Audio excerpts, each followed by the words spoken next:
Você falou da dificuldade da curva, né? Uma coisa que muita gente comentou eu não sei se foi o primeiro impacto, talvez o segundo, acho que foi o segundo que o avião bateu meio de lado, né? E parece que ele teve que fazer uma curva muito bem complexa, né? Imagina o nível de complexidade para o cara calcular quando que ele tem que começar a fazer a curva para chegar até o destino ali de bater no prédio e ainda bater assim. Alguns até falaram, deve ter sido uma estratégia porque ele bateu de lado, as asas ajudaram a destruir mais andares.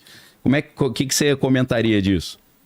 Não, sem dúvida, ele fazer a curva com precisão e acertar ali é uma coisa que o cara tem que ser piloto ou tem que ter o mínimo de treinamento, né, de condução ali do avião para ele saber o quanto de ângulo de curva ele vai fazer, o quanto que isso aí representa na curva do avião, né, na volta que ele vai fazer. Então, realmente, ele sabia o que ele estava fazendo. Pelas imagens pelas imagens não, pela imagem, né, que só tem uma, do primeiro avião batendo na Torre Norte, ele fez uma condução reto e nivelado, né? Ele foi sem curva.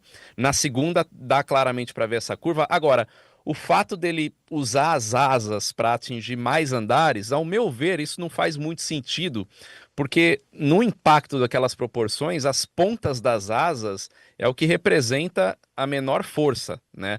O que vai realmente ter um impacto muito violento é a fuselagem toda, a raiz das asas, né, onde tem concentrada a maior parte do combustível.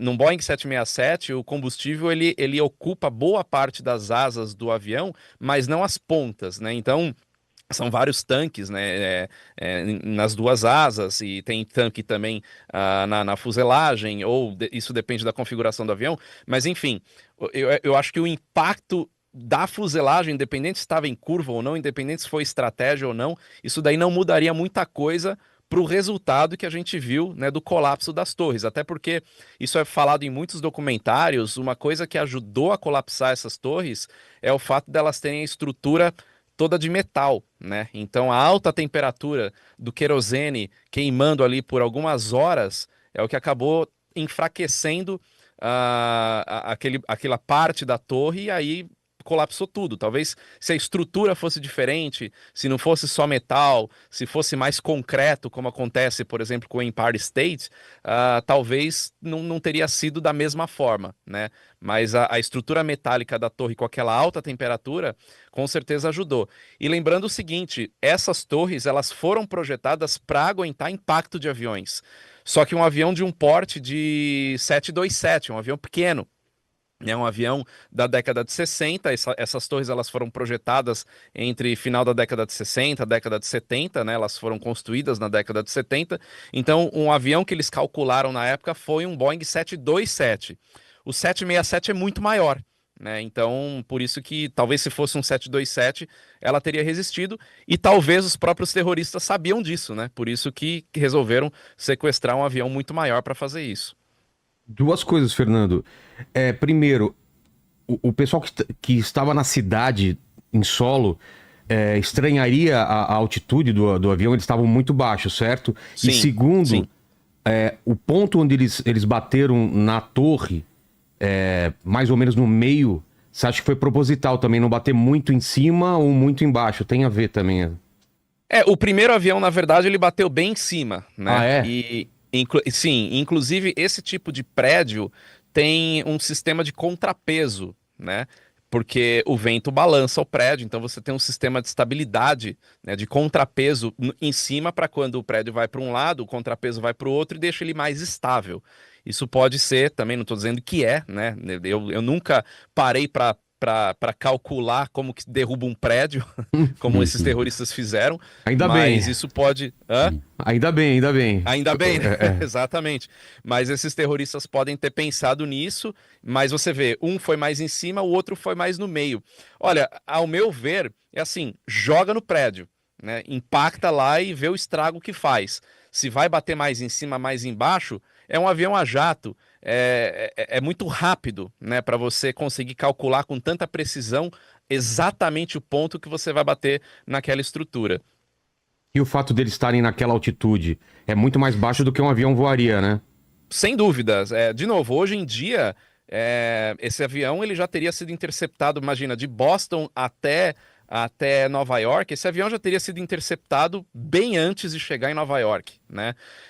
Naquela época era diferente, então com certeza quem viu esse avião na ilha de Manhattan se aproximando da torre naquela altitude, naquela altura, com certeza se estranhou, né? Era uma coisa que eu imagino que se fosse hoje em dia, a gente teria muitas e muitas imagens de celular do avião ainda se aproximando, antes mesmo de bater na torre. Porque, imagina, atualmente basta um avião fazer uma aproximação aparentemente mais baixa, que nem é mais baixa, mas as pessoas acham que é mais baixa, já sai todo mundo filmando e viraliza na internet. Imagina um avião voando na altura daquele prédio, né, em cima da ilha de Manhattan. Então, com certeza, isso aí chamou muita atenção na época. Seria mais ou menos como em Brasília você vê um avião muito baixo chegando perto de algum prédio importante lá, né? Exatamente, exatamente. No Brasil, a gente ainda não tem nenhum prédio da altura que eram as Torres Gêmeas, mas vamos considerar aqueles prédios que tem em Balneário Camboriú, né, que são os prédios mais altos, acho que da América Latina. Eu já sobrevoei com um avião pequeno em cima da praia, na altura daqueles prédios, né? Obviamente bem longe deles, mas na altura. E é muito baixo. Então, assim, o avião que eu tava era para 2 pessoas. Imagina um Boeing 767... Nossa. Voando naquela altura. Realmente chama muita atenção. E o barulho? E o barulho também. No chão seria um barulho muito alto? O barulho, sim. Eu não sei qual que é a velocidade que ele... a potência de motor que ele impactou com a torre. Acredito eu, isso deve ter até em relatório, mas eu nunca olhei isso, mas acredito eu que devia ser ou com motor a pleno ou com bastante potência, para ter um impacto maior. Se isso de fato foi com bastante potência, o barulho foi mais ou menos como a gente escuta um avião decolando de um aeroporto. Quem é daqui de São Paulo e vê os aviões saindo do aeroporto de Congonhas, é só imaginar aquilo. Entendi. E você estava onde quando aconteceu? Eu tinha 17 anos na época, eu tinha acabado de fazer 17 anos, e eu estava no 3º ano do ensino médio, estava no colégio, e eu lembro que eu estava em uma das últimas aulas, quando a gente ficou sabendo, e era curiosamente uma aula de inglês. Então, obviamente, a escola inteira parou, a minha aula também parou, a professora de inglês pegou um rádio e colocou numa rádio ali, ficou ouvindo e traduzindo pra gente o que ela estava ouvindo, e todo mundo já desesperado na escola, querendo ir embora, achando que ia começar a Terceira Guerra Mundial, né? Então, e aí eu lembro que... a gente não tinha internet, então eu lembro que os colegas falaram, eu falei com minha mãe, falei com meu pai, disseram que caiu tudo, as torres, né, foram pro chão, e eu tinha visitado Nova York alguns anos antes, e eu não conseguia acreditar que aquelas torres tinham caído, assim, era um negócio completamente fora assim, pra mim ficou, caiu um pedaço, sei lá, não tem como, né? Mas eu acho que é um momento que todo mundo, no mundo inteiro que existia naquela época, sabe exatamente onde estava com detalhes, né? Você quer que eu fale onde é que eu tava? Essa história é um pouco longa, né? Cara, eu tava no alistamento, aí eu já tava fazendo faculdade, né? Eu falei, cara, não quero servir, né? Cara, eu fui umas 7 ou 8 vezes no quartel lá no Rio, né? Tinha aqui? São Gonçalo, fui a primeira vez, mandaram ir de novo, mandaram ir de novo, fui indo. Cara, aí... aconteceram coisas hilárias, né? Vou dar um exemplo, né? O cara levou todo mundo pra uma sala e falou, todo mundo tira a roupa. Aí isso faziam com todo mundo, só né? o cara saiu, né? Aí ninguém tirou a roupa. Aí, de repente, eu olhei, tinha um maluco baixinho, assim, peladaço. Ele tirou até a meia, maluco. O único que tirou? O único. Aí todo mundo ficou olhando pra ele e falou, você tirou até a meia. Ele, o cara não mandou tirar, meu irmão. Tem que tirar, ele vai chegar aqui e vai esculachar todo mundo. Não deu outro. O cara voltou, não mandei tirar a roupa. Aí todo mundo tirou a roupa, aí eu quietinho, sério assim, né? De repente o cara do meu lado me cutuca, cara. Eu falei, não acredito que o cara vai puxar papo uma hora dessa, né? Aí eu falei, aí cutucou de novo, eu falei, o que foi, cara? Aí ele, ó o maluco ali. Eu falei, o que tem ele? Tá bem pra caraca. Não! Aí, pior que o cara era uma parada descomunal mesmo, eu já tinha reparado, mas não ia comentar, né? Exato, era um 747. Não era muito pertinente, né? Cara, aí eles botaram a gente num galpão, assim, a multidão sentada na cadeira. Aí a gente sem saber o que fazer, o cara vem com a televisãozinha e liga. Aí eu olhei assim, as Torres Gêmeas pegando fogo, cara. Aí porque foi de manhã cedo, né? Aí eu olhei e falei, cara, que é isso? Não, ele botou a televisão e saiu, não falou nada. Mas sem som ou com som? Sem som. Tá. Falou nada. Aí apareceu o Carlos Nascimento falando, né, na Globo e tal. Aí depois apareceu o Pentágono também. Já tinha explodido o Pentágono.